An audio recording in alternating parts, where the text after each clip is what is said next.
আসসালামু আলাইকুম রহমতুল্লাহি ওয়া বারাকাতুহু। সম্মানিত দর্শক, বাংলাদেশের রাজনীতি ক্রমশ জটিল থেকে জটিলতর হচ্ছে, বিশেষ করে আন্তর্জাতিক অঙ্গনে। আপনারা জানেন যে বাংলাদেশে এখন অন্তত ৫টি পঞ্চপাণ্ডব বলতে পারেন, ৫টি রাষ্ট্র সরাসরি আমাদের রাজনীতির ব্যাপারে নাক গলাচ্ছে, অভ্যন্তরীণ বিষয়ে হস্তক্ষেপ করার চেষ্টা করছে এবং বন্ধুর বেশে আমাদের বুকে অথবা পিঠে আমি কিছু বললাম না, কিছু একটা করার চেষ্টা করছে। সেই রাষ্ট্রগুলোর মধ্যে এক নম্বর হলো আমেরিকা, এরপরে ইউরোপের রাষ্ট্রগুলোর মধ্যে তুরস্ক, এশিয়ার রাষ্ট্রগুলোর মধ্যে চীন, পাকিস্তান এবং ভারত। এই ৫টি রাষ্ট্র। আপনি যখনই কোনো একটা জায়গাতে দেখবেন এরকম সংখ্যা ৫টির সংখ্যা হয়, পঞ্চপাণ্ডব। সেই পঞ্চপাণ্ডব যখন কোথাও একত্রিত হয়, সেখানে একটা যুদ্ধ অনিবার্য হয়ে পড়ে। যে কোনো একটা জায়গাতে কতগুলো ট্রায়াঙ্গেল রয়েছে, যেমন ধরুন দুটো পক্ষের মধ্যে সংঘাত সংঘর্ষ, ৩টি পক্ষের মধ্যে সংঘাত সংঘর্ষ, এটিকে ট্রায়াঙ্গেল বলা হয়। আরেকটিকে বলা হয় পরস্পর বিরোধী। আরেকটা হচ্ছে চতুর্মুখী। কিন্তু যেখানে ৫টি কোণ থাকে, ৫টি ক্ষেত্র থেকে অধিক্ষেত্র থেকে ৫ ধরনের সিদ্ধান্ত আসে, এটিকে আমরা জ্যামিতির ভাষায় বলি রম্বস। আর সেই রম্বস যখন রাজনীতির ময়দানে আসে, তখন কোনো অবস্থাতেই যুদ্ধ এড়ানো যায় না এবং সেই যুদ্ধের পরিণতি মারাত্মক আকার ধারণ করে। বাংলাদেশে এখন যে ৫টির কথা বললাম রাষ্ট্রশক্তি পঞ্চপাণ্ডব, ঠিক একই অবস্থা দেখেন এখন ইরানে ঘটছে। সেখানে Iran, America, Israel, Iran, America, Israel, এরপর রাশিয়া এবং চীন। দেখেন ৫টা রাষ্ট্র। এই ৫টি রাষ্ট্রের যে স্বার্থ এবং অন্যান্য যে বিষয়, এই পুরো বিষয় পুরো মধ্যপ্রাচ্য, হরমুজ প্রণালী এবং আরেকটা হরমুজ প্রণালীর মধ্যে গুরুত্বপূর্ণ আরেকটি প্রণালী রয়েছে, যেটা বাব আল মান্দ, ইয়েমেনের কাছাকাছি, যেটি হুতিরা নিয়ন্ত্রণ করতে পারে। তো এই বাব আল মান্দ এবং হরমুজ, এই দুটো যদি বন্ধ করে দেওয়া হয় পরিপূর্ণভাবে, পুরো মধ্যপ্রাচ্যের যে তেল, এটির অলমোস্ট 60% তারা নিয়ন্ত্রণ করতে পারবে। তো সেই বিষয়গুলো এখন খেলছে ৫টি পক্ষ। এর কারণে দেখুন বারবার সমঝোতা হচ্ছে, বন্ধ হচ্ছে, আবার সেই যুদ্ধ শুরু হয়ে গেছে। বাংলাদেশে একই অবস্থা। বাংলাদেশে ১৭টি বছর ধরে আওয়ামী লীগ প্রাণান্ত চেষ্টা করেছে মোটামুটি একটা সমঝোতাপূর্ণ সম্পর্ক ৩টি শক্তির সঙ্গে রাখার জন্য। ১ নম্বরে ভারত, ২ নম্বরে চীন। এখানে তারা মোটামুটি সফল হয়েছে, কিন্তু আমেরিকার সঙ্গে তারা পেরে ওঠেনি। শেখ হাসিনা প্রাণান্ত চেষ্টা করেছিলেন আমেরিকার সঙ্গে একটি সম্পর্ক, যেটা পাকিস্তান করেছে। পাকিস্তান চীনের সঙ্গে সম্পর্ক রাখছে, আমেরিকার সঙ্গে সম্পর্ক রাখছে, আবার রাশিয়ার সঙ্গে ইরানের সঙ্গেও কিন্তু তার সম্পর্ক ভালো আছে। এটা পাকিস্তানের ভৌগোলিক অবস্থা, পরমাণু শক্তি, অন্যান্য সব মিলে হয়তো পাকিস্তান পেরেছে, বাংলাদেশ সেটা পারেনি। কিন্তু এখন যে অবস্থা তৈরি হয়ে গেছে, সে অবস্থা হলো যে এই যে পঞ্চপাণ্ডব ৫টি দেশ, এই ৫টি দেশের ভিন্ন ভিন্ন স্বার্থ রয়েছে, আবার তাদের অভিন্ন স্বার্থ রয়েছে ৫টি দেশের। আবার ৫টি রাষ্ট্র দুটো বলয়, ৩টি বলয়, প্রথমত ৩টি বলয় তারা বিভক্ত হয়ে কাজ করছে। যেমন চীন এবং পাকিস্তান একত্র হয়ে কাজ করছে, এটা হলো একটা বলয়। আরেকটা হলো আমেরিকা এবং পাকিস্তান, এটা হলো দুটো বলয়। আরেকটা বলয় হলো ভারত এবং আমেরিকা, ৩টি বলয়। তো ৫টা শক্তি ট্রায়াঙ্গেল হয়ে ৩টি কৌণিক দূরত্ব তৈরি করে বাংলাদেশের সঙ্গে তারা রাজনীতি, অর্থনীতি, সাম্রাজ্যবাদী নীতি সব কিছু করার চেষ্টা করছে। এবং এখানে দেখুন ৩টি অ্যাঙ্গেলের মধ্যে ২টো অ্যাঙ্গেলই আমেরিকা আছে। ভারতের সঙ্গে আমেরিকা আছে, পাকিস্তানের সঙ্গে আমেরিকা আছে। আর তুরস্ক যে বাংলাদেশের সঙ্গে যে কাজটি করতে চাচ্ছে, সেটি সে মূলত এখানে একটা কারোর সাথে যোগাযোগ না করে তার যে একটা নিজস্ব যে একটা আইডেন্টিটি আছে বর্তমানে একে পার্টি, তার ধারাবাহিকতা এখানে একটি ইসলামী রাষ্ট্র, উগ্রবাদী একটা শক্তি তারা এখানে প্রতিষ্ঠা করতে চাচ্ছে। এটা ডাইরেক্ট তুরস্ক সরাসরি। এখানে আমেরিকা, ভারত কারোর সঙ্গে তার কোনো যোগাযোগ নেই। তো বোঝার চেষ্টা করুন এই অবস্থাতে একটি সরকার এখন যে আছে সেই সরকার সবচেয়ে নাজুক অবস্থায় আছে। প্রথমত সরকারে যারা পরিচালনা করছেন তারা যারা অভিজ্ঞতা সম্পন্ন তারা বৃদ্ধ, খুবই বৃদ্ধ এবং ১৭ বছর আউট অফ রেস থাকার কারণে বিশ্ব রাজনীতি, বিশ্ব অর্থনীতি ইত্যাদি থেকে তারা বহু যোজন দূরে তারা চলে গেছে। পরবর্তী যে অংশটি আছেন যারা যুবক, বৃদ্ধ নন যুবক, তো তাদেরও আসলে অভিজ্ঞতা নেই এবং সফলতা নেই। এর বাইরে একেবারে নবীন কিছু মন্ত্রী আসছেন যাদের অভিজ্ঞতা কনসিস্ট বাংলাদেশের মধ্যে সীমাবদ্ধ। কাজে এ সকল বৃহৎ শক্তির ডেপুটি সেক্রেটারি পর্যায়ের একজন ঝানু, আমলা, কামলা অথবা ধরুন সেই দেশে একজন রাজনীতিবিদ তাদের সঙ্গে টেবিলে বসে 1 to 1 আলোচনা করে দেশের সমস্যার সমাধান করার মতো মানে কেউ নেই। এই মুহূর্তে সরকারের সবচেয়ে গুরুত্বপূর্ণ দুজন ব্যক্তি আমি কোনো সমালোচনা করছি না। ১ নম্বরে জনাব সালাউদ্দিন সাহেব, ২ নম্বরে খলিলুর রহমান সাহেব।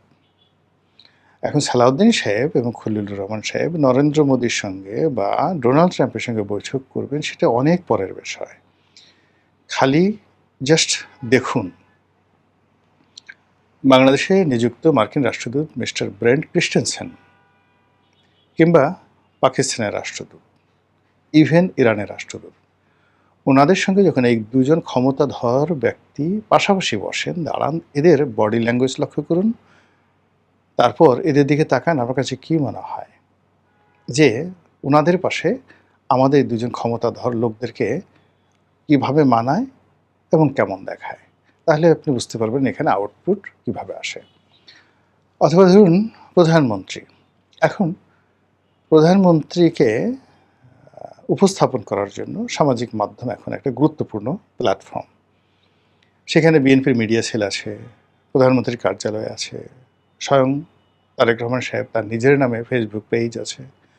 অহরহ প্রতিদিন সেখানে ভিডিও দেওয়া হচ্ছে, বিভিন্ন গুরুত্বপূর্ণ ইভেন্টের ছবি দেওয়া হচ্ছে এবং লক্ষ্য করুন যে গত 4 মাসে এটি জ্যামিতিক হারে কমেছে। এখন এই সকল পেজের যে কোনো খবর মানে তাদের ব্যাপারে মানুষের কোনো আগ্রহ নেই, লাইক কমেন্ট কিচ্ছু নেই। ফলে এই সরকারকে সবাই বলতো যে এটি ফেসবুকের সরকার, সেই ফেসবুকের সরকার এখন টেক্সটবুকের সরকার হয়ে গেছে। তো এই সকল পেজে যেটি দেখা যায় যে স্বয়ং সরকার প্রধান তার জীবনের বা দৈনন্দিন কর্মের উল্লেখযোগ্য বিষয়গুলো আপনি কি দেখেন? তিনি ফ্যামিলি কার্ড বিতরণের জন্য ঢাকার বাইরে যাচ্ছেন, নিজ হাতে কোদাল দিয়ে মাটি কাটার জন্য ঢাকার বাইরে যাচ্ছেন গাড়িতে করে। নাসিরুদ্দিন পাটোয়ারি বলছেন যে এই কাজগুলো আপনি গাড়িতে করে যাচ্ছেন প্রেম করার জন্য। বুঝেন প্রধানমন্ত্রীর মর্যাদাটা কোন পর্যায়ে উঠে গেছে বা নেমে গেছে। তারপর তার যে রাষ্ট্রীয় আচার, সেই আচারে গিয়ে দেখুন যে যখন কোনো একজন রাষ্ট্রদূত যাচ্ছেন তার সঙ্গে দেখা করার জন্য, সেখানে প্রধানমন্ত্রী ছবি তুলছেন, কথা বলছেন। How does it looks? এটা দেখতে আপনার কাছে কেমন লাগে? এরপরে তিনি অন্যান্য যে সকল বৈঠক করছেন, নন ফরমাল ওয়েতে অনেকের সঙ্গে কথা বলছেন, প্রতিদিনই একটা না একটা ঘটনা ঘটছে। এই পুরো জিনিসগুলোর মধ্যে আপনি দেখবেন যে সরকার আসলে হাঁপিয়ে উঠছে। তারা সিদ্ধান্ত নিতে পারছে না যে কখন কি করা দরকার। ঠিক সেই সময়টিতে এখানে এই যে ৫টি পক্ষ পঞ্চপাণ্ডব, এই পঞ্চপাণ্ডবের ৩টি ট্রায়াঙ্গেল, এর বাইরে সরাসরি দুটো রাষ্ট্র সিঙ্গেল ওয়েভে খেলছে। তো সেই ৩টি রাষ্ট্রের মধ্যে ডাইরেক্ট বেসিক সিঙ্গেল ওয়েভে খেলছে চীন, সিঙ্গেল ওয়েভে খেলছে তুরস্ক আর দিল্লি। তো বাকি বিষয়গুলো নিয়ে যদি আমি বলতে যাই, এতে করে আপনাদের ধৈর্যচ্যুতি ঘটবে এবং ভিডিওর পরিমাণ বড় হবে। আমি শুধু দিল্লিকে নিয়ে মানে যতটুকু আমি বুঝেছি সেটা হলো দিল্লি সেই 2017-18 সন থেকেই আওয়ামী লীগের উপর বিরক্ত। এর কারণ হলো দিল্লি মনে করছে দুটো বিষয় দিল্লির অ্যাজ এ হোল, যে আওয়ামী লীগ নামক যে দলটি বাংলাদেশের যে স্বাধীনতাটি বা শেখ পরিবার, এটি মূলত দিল্লির অবদান রাষ্ট্রীয়ভাবে। তো তারা তাদেরকে সবসময় চেয়েছে দিল্লির দাস বা দিল্লির দাসী হিসেবে। এখানে বাংলাদেশে যিনি রাষ্ট্রদূত আসবেন, তিনি ডিপটি অ্যাম্বাসেডর হন বা অ্যাম্বাসেডর হন, তিনি প্রধানমন্ত্রীর দরবারে সর্বেসর্বা থাকবেন। কিন্তু যে কোনো কারণে হোক শেখ হাসিনা বা বঙ্গবন্ধু এরা দুজনই এই জিনিসটি কখনো মানতে পারেননি। তো মানতে না পারার কারণে অনেক রাজনৈতিক ঘটনাগুলো ঘটেছে, যেগুলো বিভিন্ন বইতে ঐতিহাসিকভাবে এই বিষয়গুলো উঠে এসেছে। যারা বঙ্গবন্ধুর ঘনিষ্ঠজন ছিলেন, ইসলামপন্থী সাংবাদিক বা শেখ হাসিনার ঘনিষ্ঠজন ছিলেন, তারা কিন্তু এই বিষয়গুলো জানেন যে আসলে পর্দার আড়ালে কী ঘটনাগুলো ঘটে। তো যেটা বলছিলাম যে 2016-17 সনের পরেই শেখ হাসিনা প্রাণান্ত চেষ্টা করেছেন ইন্ডিয়ার একটা বলয় থেকে বের হয়ে আরেকটি বলয় তৈরি করার জন্য, এবং ইন্ডিয়া ঠিক সেই সময়টা থেকেই বিএনপির সঙ্গে জামাতের সঙ্গে বিভিন্ন অ্যাঙ্গেলে তারা যোগাযোগ শুরু করেছে।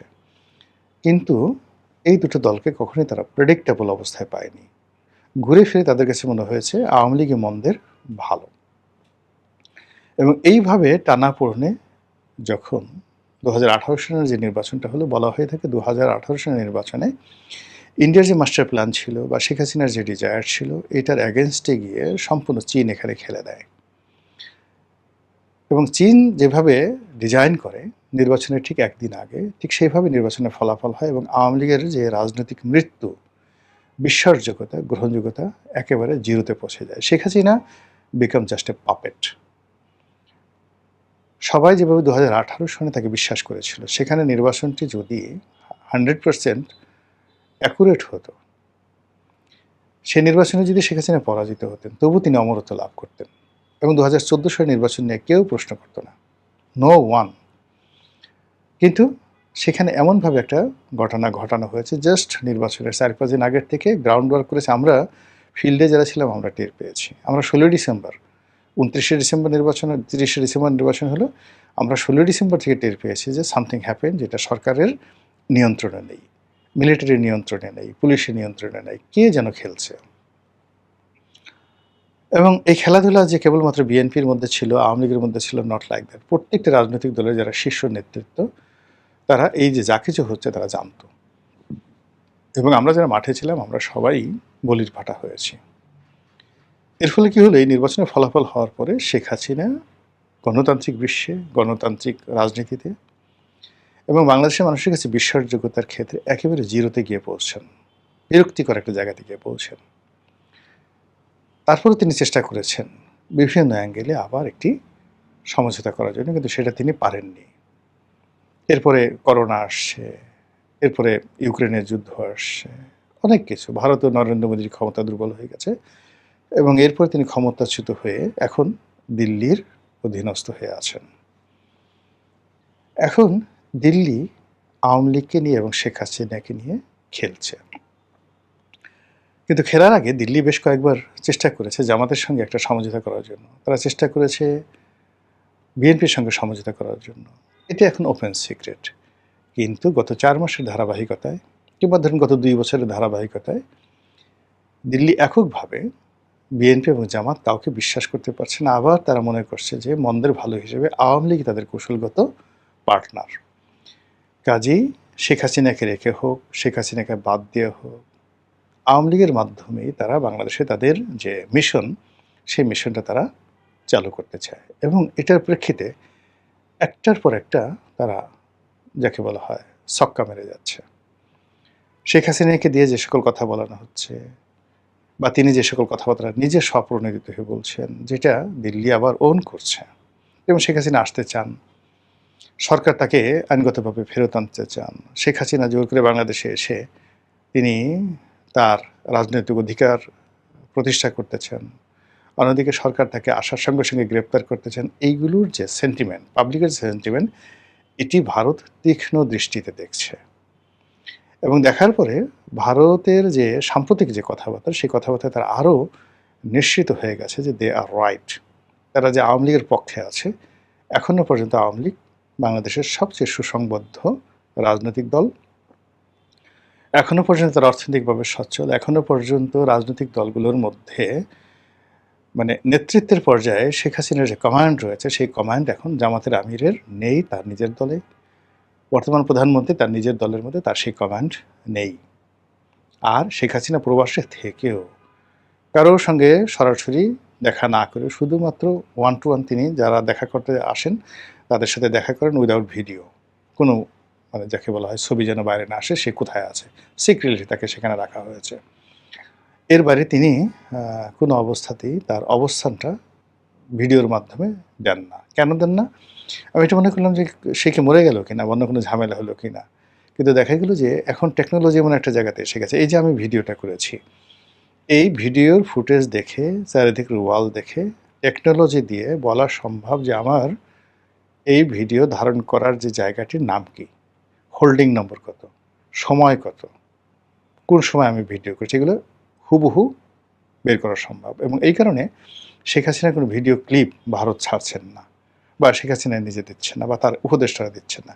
কিন্তু ঘটনা যেভাবেই ঘটানো হচ্ছে, একটার পর একটা পরীক্ষামূলকভাবে কথা বলা হচ্ছে, ঢাকাতে মানে এই স্লোগান দেওয়া হচ্ছে, অনুষ্ঠান করানো হচ্ছে, যা কিছু করা হচ্ছে করে দিন শেষে ভারত যে সিদ্ধান্তে আজকের দিন পর্যন্ত তাদেরকে মনে হচ্ছে তারা আওয়ামী লীগকে নিয়েই মানে চিন্তা ভাবনা করছে। তারা আওয়ামী লীগকে নিয়েই খেলতে চাচ্ছে, আওয়ামী লীগকে খেলাতে চাচ্ছে এবং আওয়ামী লীগকে দিয়ে সরকারকে চাপ দিতে চাচ্ছে। কাজেই সামনের যে দিনগুলো, সেই দিনগুলো যে খুব সহজ হবে আমার কাছে সেটা মনে হচ্ছে না। মহান আল্লাহ আমাদের সবাইকে হেদায়েত দান করুন এবং হেফাজত করুন। আসসালামু আলাইকুম ওয়া রাহমাতুল্লাহি ওয়া বারাকাতুহু।